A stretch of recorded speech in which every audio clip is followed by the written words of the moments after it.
Silent. देखिए, आज हम आप सभी लोगों को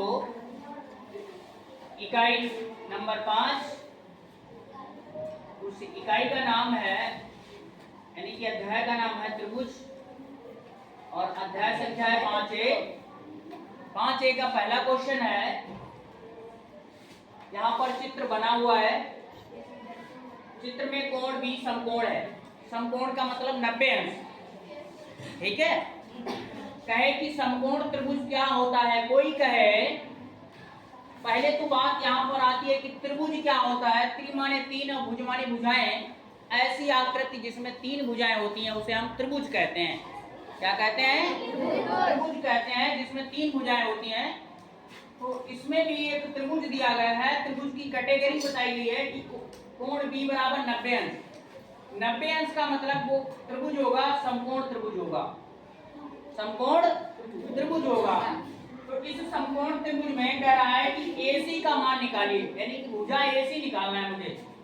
क्या निकालना है? भुजा AC। इधर देखिए सभी लोग, मैंने कहा है जब तक सवाल लग न जाए तब तक माइंड इधर उधर नहीं होना है किसी का। ठीक है। तो भुजा AC निकालना है। तो देखिए इसमें दो भुजाएं दी हैं। AB दी है 8 सेंटीमीटर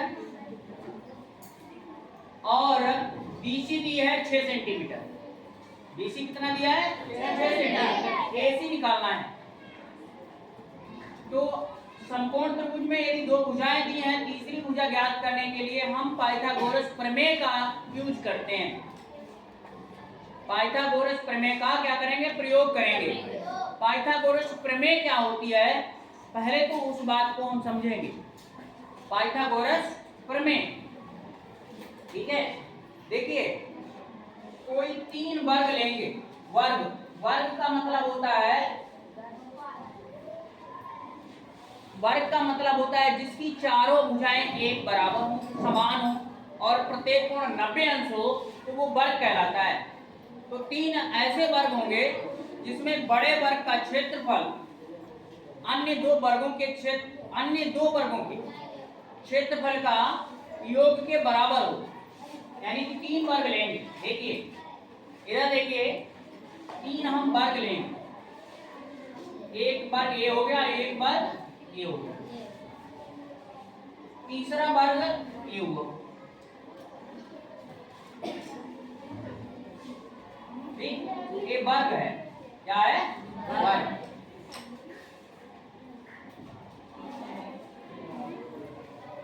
ये भी वर्ग है, ये बड़ा वर्ग है कि नहीं? ये छोटा है और ये भी छोटा है।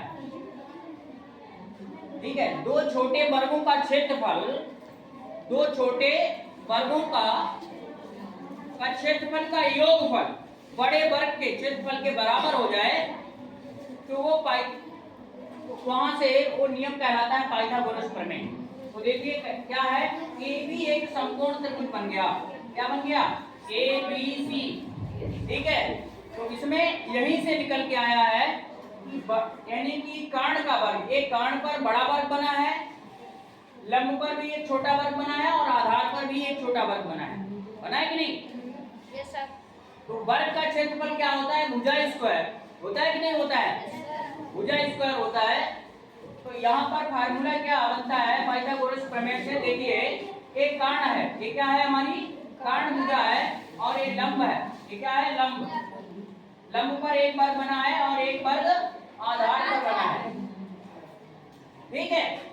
तो पाइथागोरस प्रमेय ये कहती है कि कर्ण का वर्ग, कर्ण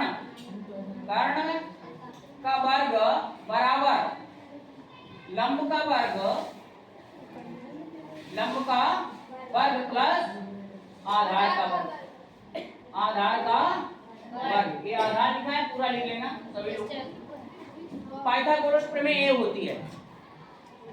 कहां से सिद्ध हो के आई है? यहां से। ठीक है। सभी लोगों को याद होना चाहिए कि पाइथागोरस प्रमेय क्या होती है। पाइथागोरस प्रमेय कहती है यदि कोई समकोण त्रिभुज है तो उस समकोण त्रिभुज में कर्ण का वर्ग बराबर लंब का वर्ग प्लस आधार का वर्ग। क्या है?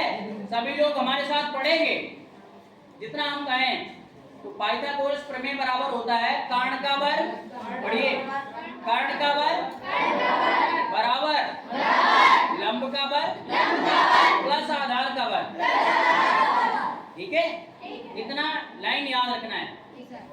अब इसमें देखो हम क्या रख देंगे, मान रख देंगे। मुझे AC क्या है, यहाँ पर कर्ण है।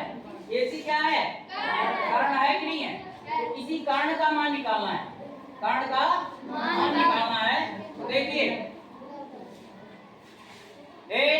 लड़के के सामने देखो, यहाँ पर हल कर रहे हैं। ठीक है, देखिए तो कर्ण AC है तो AC रख देंगे।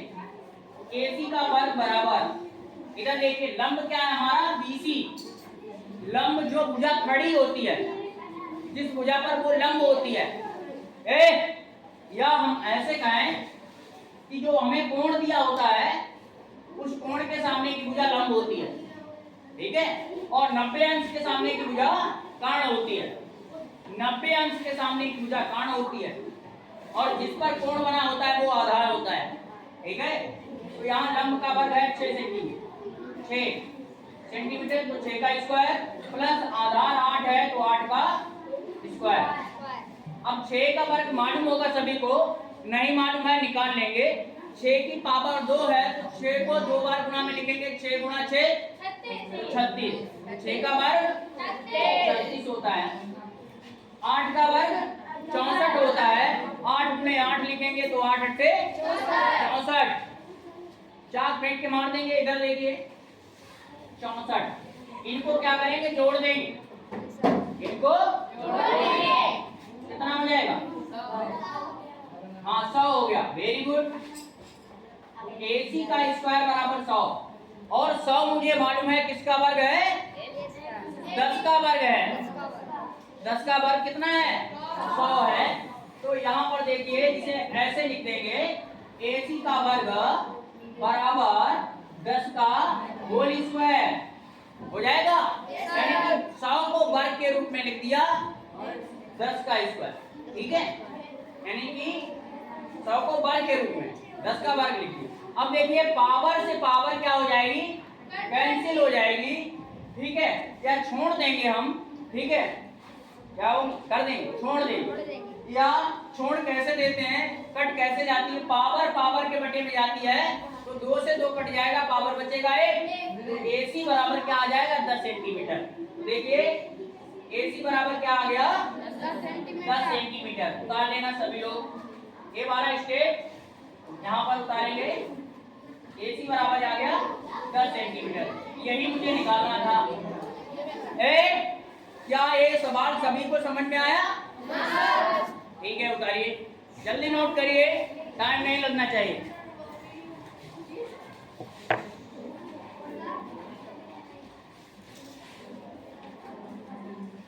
जल्दी उतारिए भाई सभी लोग।